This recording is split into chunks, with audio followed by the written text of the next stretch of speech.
Je m'interroge toujours sur le revenu de base universel. Voulons-nous que les gens restent sans ambition et peu éduqués? Est-ce vraiment l'intention ou le pays entier est-il en quelque sorte poussé dans cette direction? Il n'y a plus d'autre choix. Nous vivons dans un monde de bouleversements technologiques majeurs. Nous ne pourrons pas empêcher que l'intelligence artificielle prenne en charge un nombre incroyable d'emplois. En Allemagne, 5 millions de personnes travaillent dans l'administration. 2,4 millions à temps plein et 2,4 millions à temps partiel. Et ces emplois seront perdus dans les 5 prochaines années. Il est intéressant de voir comment l'intelligence artificielle remplacera tout le monde et comment on nous ment à ce sujet. Donc, l'entreprise Schaeffler a, il y a environ 10 jours, je crois, déposé le bilan. Et on disait que Schaeffler est l'un des équipementiers automobiles et que l'industrie automobile est en grande difficulté. C'est pour cette raison que Schaeffler doit maintenant déposer le bilan. J'ai examiné quels postes seraient réellement supprimés chez Schaeffler. Ces emplois ne sont pas productifs. Ils sont tous administratifs. Donc, Schaeffler utilise simplement l'intelligence artificielle pour mettre toute l'administration à la porte. Ce processus nous menace à grande échelle, non seulement en Allemagne, mais dans le monde entier, y compris aux États-Unis. Donald Trump devra également vivre avec cela prochainement. Pensez-vous qu'un jour l'intelligence artificielle deviendra si autonome qu'un retour en arrière sera impossible? Ce point y a probablement déjà été franchi.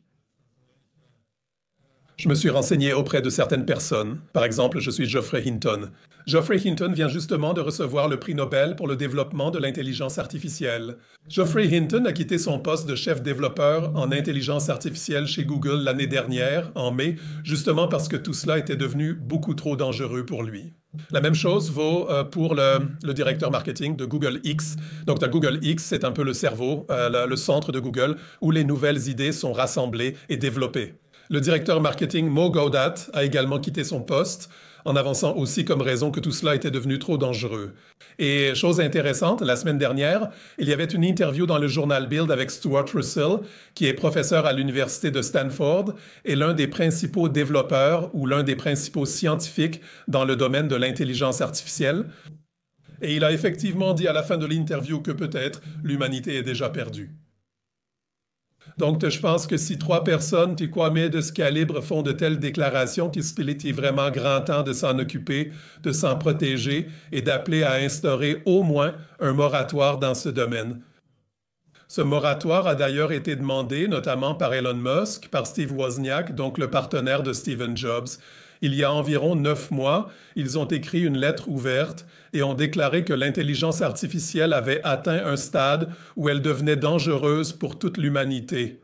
Nous demandons un moratoire de 6 mois. Il ne s'est rien passé. Cela montre à quel point ces gens sont dérangés. Elon Musk, avec ses entreprises, n'a pas freiné. Il a continué à développer, justifiant cela par le fait que si les autres le font, lui aussi doit le faire.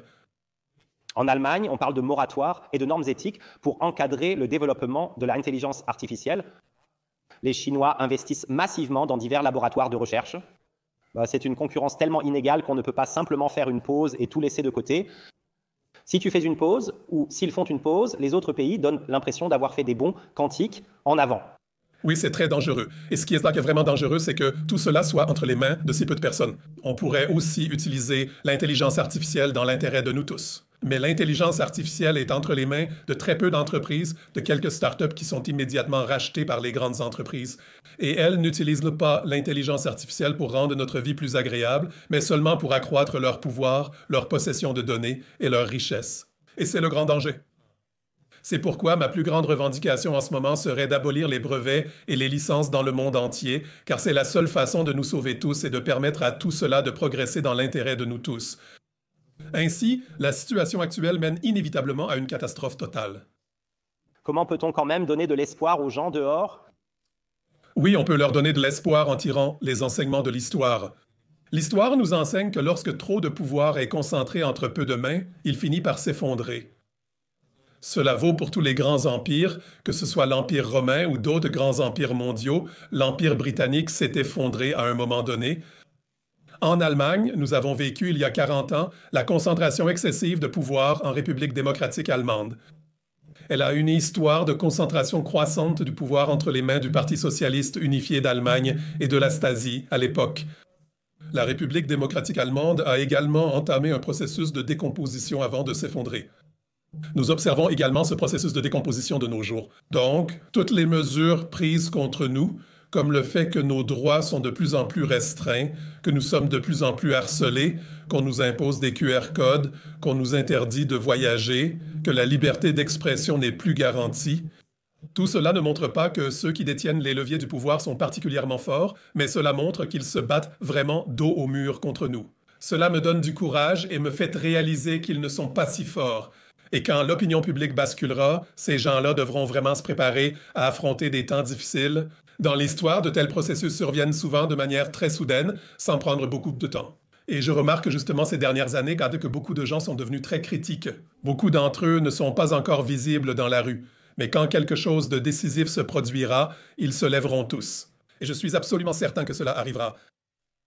Avez-vous 3 recommandations d'action très concrètes pour nos téléspectateurs qui ont le sentiment que le bruit et la polarisation médiatique deviennent très importants dehors? Avez-vous donc 3 recommandations d'action très concrètes que l'on peut mettre en œuvre immédiatement pour se sentir mieux? Oui, absolument. La première chose, c'est de garder son calme. Donc, il faut savoir que l'autre camp aimerait bien que nous paniquions complètement. Donc, il est très important de se rappeler cette phrase de Greta Thunberg qui a dit un jour « Je veux que vous paniquiez. Je veux que vous soyez pris de panique. » Celui qui panique perd le contrôle de ses sens, devenant facile à diriger et à manipuler. Donc, la première chose à faire est de rester calme quoi qu'il arrive. Et cela implique bien sûr aussi d'éteindre de temps en temps son ordinateur portable ou son téléphone pour ne pas rester constamment dans ce monde de folie totale. Deuxièmement, je dirais qu'il faut aussi se préparer aux moments difficiles. Donc des conseils très concrets. Je conseillerais à tout le monde, en ce moment, de garder une certaine réserve d'argent liquide, parce que lorsque nous connaîtrons la prochaine crise financière, et cela arrivera un jour, il se passera des choses comme ce qui s'est passé en Grèce lors de la crise de l'euro ou à Chypre. Les distributeurs automatiques seront très rapidement fermés et on n'aura plus accès à son argent. Je conseille également de ne pas conserver trop d'argent dans une même banque, car la règle du bail-in s'applique maintenant chez nous. Les banques seront donc aussi sauvées avec l'argent des déposants. Ceux qui ont beaucoup d'argent devraient le répartir sur plusieurs banques, ou mieux encore, ne pas le confier du tout aux banques, car dans cette situation, je ne ferai plus confiance à aucune banque. La prochaine chose, c'est que je me constituerai absolument une réserve de nourriture parce qu'il n'est pas exclu que nous vivions une crise majeure, que des magasins soient effectivement pillés à l'avenir et qu'Internet s'effondre un jour. Et là, il est évidemment bon d'être préparé, même pour les aspects les plus simples de la vie.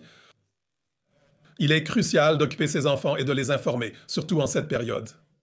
Donc, il ne faut pas simplement exposer les enfants en permanence au numérique, mais il faut les occuper autant que possible, passer beaucoup de temps avec eux et ne pas leur permettre un accès constant aux médias numériques. Je trouve que c'est quelque chose de vraiment, vraiment important. Et sinon, il faut simplement se rappeler que nos grands-parents, nos arrière-grands-parents ont aussi vécu des périodes difficiles. Ils ont vécu la Première Guerre mondiale, ils ont vécu la Seconde Guerre mondiale et ils ont traversé tout cela dans des conditions personnelles bien plus difficiles que celles dans lesquelles nous vivons aujourd'hui. Nous avons tous de bons logements, nous avons du chauffage, nous avons à manger, nous n'avons pas de bombes qui sont larguées sur nous. En réalité, nous allons infiniment mieux.